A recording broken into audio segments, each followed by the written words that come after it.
가볼 텐데요. 설정 화면으로 갈 때는 여기 있는 이 시작 메뉴에서 설정 여기로 가실 수도 있고요. 아니면은 여기 액션 센터로 가서 액션 센터에도 모든 설정 여기 있죠. 윈도우즈 8에서 설정이 어디 있냐 물으시는 분들이 꽤 많았습니다. 그래서 갈 수 있는 방법이 많아요. 그리고 또 파워 유저라면 또 뭘 알아야 될까요? 그렇죠. 단축키를 알아야 됩니다.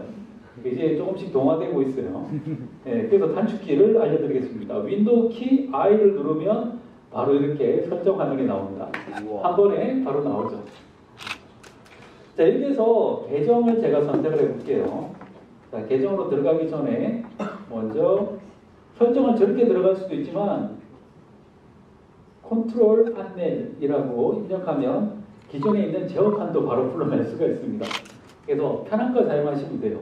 그래서 잘 정리된 건 지금 새로 만든 설정이지만 거기서 제어하기 힘들다거나 아니면 메뉴가 어딘지 모르겠다라고 하시는 분들은 바로 이 제어판을 사용을 하시면 됩니다. 자, 저는 여기서 일단 여러분들에게 잘 보여드리기 위해서 터치를 찾아서 이 부분을 제가 체크를 하겠습니다. 자, 터치에서 이 터치 피드백이 이 부분이 체크가 돼 있어야 제가 터치하는 동작들이 여러분들한테 잘 출력이 됩니다. 그래서 외부에서 보여드릴 때 이 옵션을 사용을 하시면 되고요. 자, 일단은 확인을 했습니다. 받고 자, 이제부터는 제 손가락이 보이죠? 그렇죠? 자, 이 상태에서 다시 설정을 불러내겠습니다. 자, 계정. 자, 계정에 보면 제 사진이 나와 있네요. 자, 로그인 옵션이 나오는데 로그인 옵션에 보면은 자, 여러분들이 그냥 기존에 사용하던 암호가 있습니다. 암호, 굉장히 올드한 방법이죠. 게다가 암호를 사용하게 되면 두 가지가 있습니다. 로컬 계정으로 사용하면 그냥 로컬 암호로 사용을 하는 거예요. 대신 로컬 계정으로 사용하면 스토어를 사용할 때 불편합니다. 그래서 대부분 라이브 아이디를 사용하죠. 그럼 라이브 아이디를 사용한다는 건 두 가지 방식으로 작동이 됩니다. 온라인일 때는 라이브 서버에 가서 사용자 인정하고 이상 없다는 토큰을 받아서 로그인하는 거예요. 오프라인이면 맨 마지막에 로그인에 성공했던 패스워드를 기억하고 있다가 그걸로 로그인하는 거죠. 자, 그런데 뭔가 이상하지 않아요? 네트워크로 왔다 갔다 하는 건 중간에 누군가가 가로채서 엿보일 수 있다는 그런 위험이 항상 있다는 겁니다. 그게 뭐 누가 될지는 모르겠어요. 근데 그런 위험이 있습니다. 자, 그래서 어떤 방식으로 사용을 하느냐면 여기 보시면 이 핀이라는 방식이 있어요. 핀은 숫자로 몇 자리를 이렇게 입력해서 사용하는 방식이 있는데 핀을 사용한다는 건 과거에 마이크로소프트가 사용했던 패스포트라고 하는 인증 방식을 사용을 합니다. 이 얘기는 뭐냐면 키를 두 개를 만들어요. 그래서 하나는 개인 키로 가지고 있습니다. 근데 그 키가 핀을 통해서 만들어져요.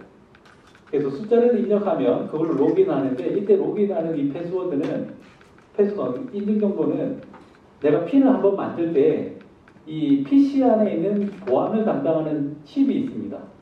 TPM 칩이라고 들어보셨습니까? 네, 그게 보안을 담당하는 칩인데 그 칩 안에 핀에 대한 정보가 들어갑니다. 그럼 그 다음부터는 내가 핀 번호를 입력하면 네트워크를 타고 왔다 갔다 하는 게 아니라 TPM 칩에 있는 그 정보를 가지고 와서 비교를 해보고 이상이 없으면 로그인이 됩니다. 다시 말해서 네트워크로 내 정보가 왔다 갔다 하는 게 아니라는 거죠. 근데 싼 제품들 같은 경우에는 TPM 칩이 없는 경우들도 있어요.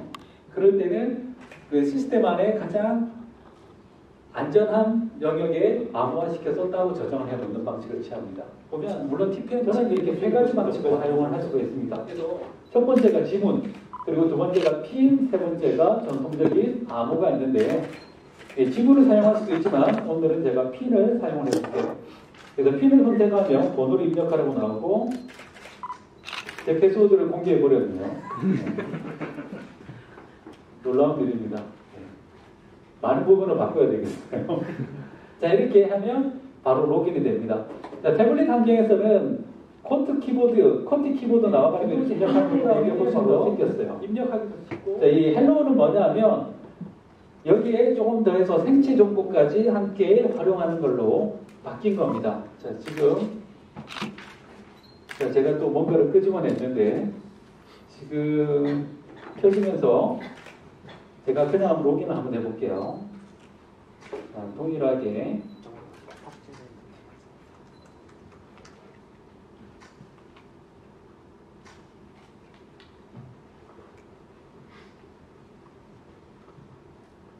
자, 똑같고 여기는 제가 영문판을 깔아놓은 상태입니다. 자, 이렇게 해서 로그인하는 옵션으로 한번 가보면 자, 이번에는 윈도우즈 헬로우라고 되어 있고 중간에